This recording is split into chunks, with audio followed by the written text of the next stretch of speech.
و چه ابرهای سیاه بر فراز زمین سایه انداختن. در چند شب از دوستان عزیز که یک قسم میباره هر شب رعد و برق.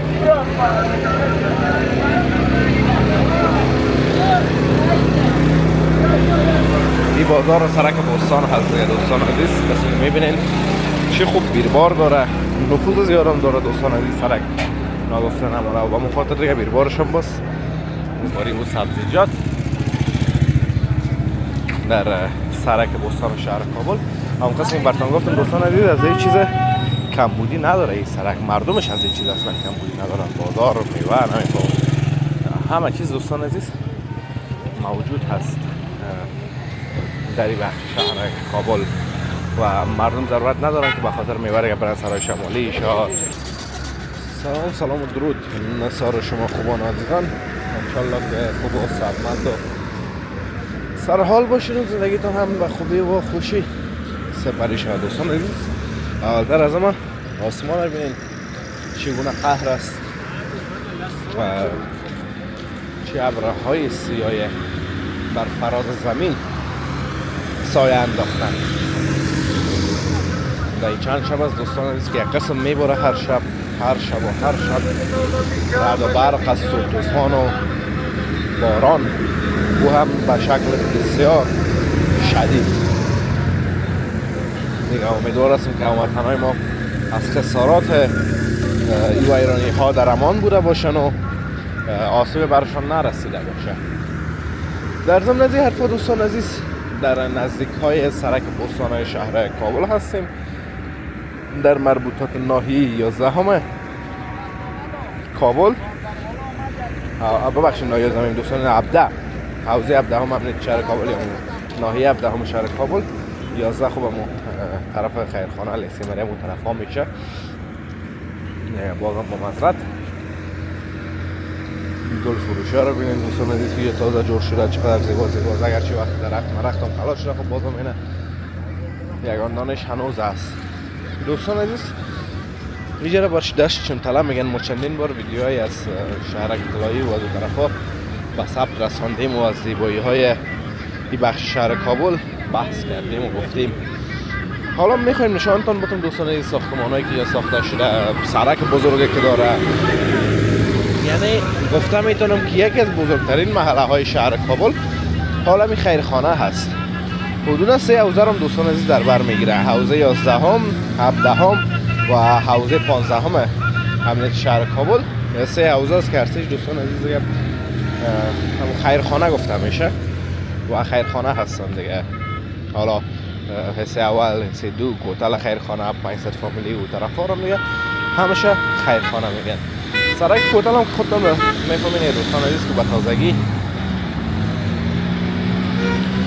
کارش تمام شده، هنوز تمام مکمل نشده دوستان عزیز، بسیار اندک چیزا مانده. خب در حال کار هست با این و این طرف هم دوستان عزیز زوره گلدان ها و گل ها که در تصویر بیننده هستیم.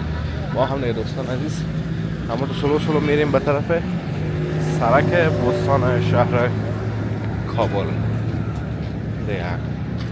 دوستان عزیز قصه هایش در ویدیوهای سابقه براتون گفتیم، نمیخوایم حال دوباره سرتون رو به درد بیارم. اگر باز مشتاق بودین میتونین ویدیوهای قدیمی رو بخوانین که چرا این سرک بستان میگن، چرا این سرک بقدر مشهور شد و چی دلیل داشت.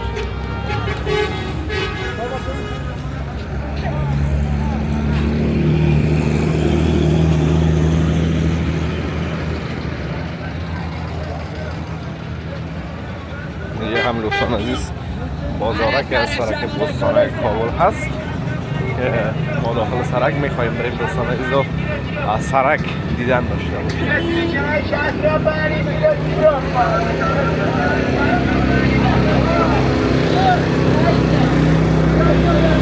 این بازار سرک بستان هست دوستان عزیز، کسی میبینین چه خوب بیربار داره، نفوذ زیادم داره دوستان عزیز. سرک نگفته نماره و به مخاطر دیگه بیربارش هم بس زیاد هست.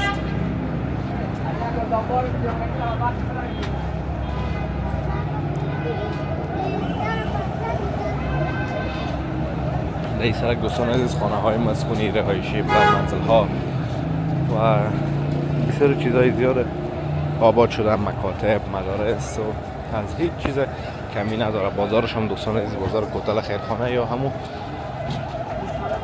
قصر لباس هست که مطمئنا همگیتون میشناسین و همراهش آشنایی دارین، چرا که در ویدیوها ما بارها دوستان عزیز ازش نام بردیم و معرفیش کردیم. شما خانه های رهایشی و مسکونی دوستان عزیز ببینید دفعه چقدر بلند و بزرگ و زیبا ساخته شدن. سرک از هم دوستان عزیز از هم قدیم پخته شده و قیر شده و دیگه سالهای زیاد از پخته شدنش مگذره. یک بازار بزرگ داره دوستان عزیز، بستان کابل دیگه. من میخوام قدر دوستان عزیز پیش بریم سرک بستانه، چون که بسیار یک سرک طولانی هست و حدودا اگر ما تو بریم 20 دقیقه تا نیم ساعت شاید تا آخرش برسیم.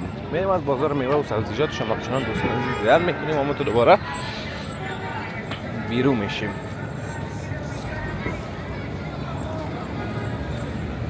یه هم دوستان عزیز از بازار میوه و ترکاری و سبزیجات در سرک بستان شهر کابل. هم قسم برتان گفتم دوستان عزیز از این چیز کمبودی نداره این سرک، مردمش از این چیز اصلا کمبودی ندارن. بازار میوه نمیفهم همه چیز دوستان عزیز موجود هست در این بخش شهر کابل و مردم ضرورت ندارن که به خاطر میوه برن سرای شمالی یا به خاطر خرید لباس و کالا یا هر چیز دیگه، چون که بازار بزرگ است پیششان و تمام نیازهایشان هم میتونن از اینجا دوستان عزیز مرفوع کنن.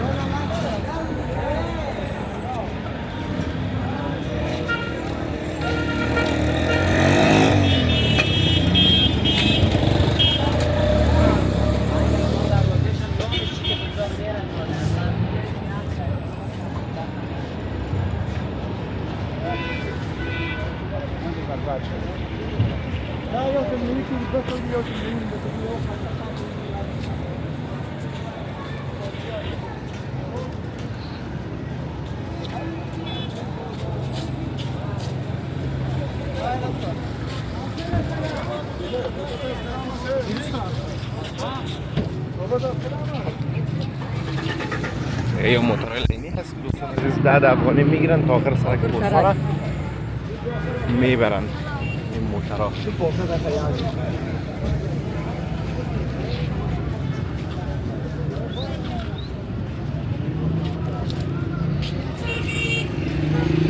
این هم دوستان عزیز از سرک بستان شهر کابل. امیدوارم از ویدیو خوشتون آمده باشه، ویدیو رو لذت برده باشین. ویدیو رو لایک کرده در کانال همچنان سابسکرایب کنین تا ویدیوهای بعدی همگیتون به الله متعال پاک و بی‌نیاز میسپارم. روز روزگار خوب خوش داشته باشین و در پناه الله متعال باشین. الله حافظ و مددگار همگیتون.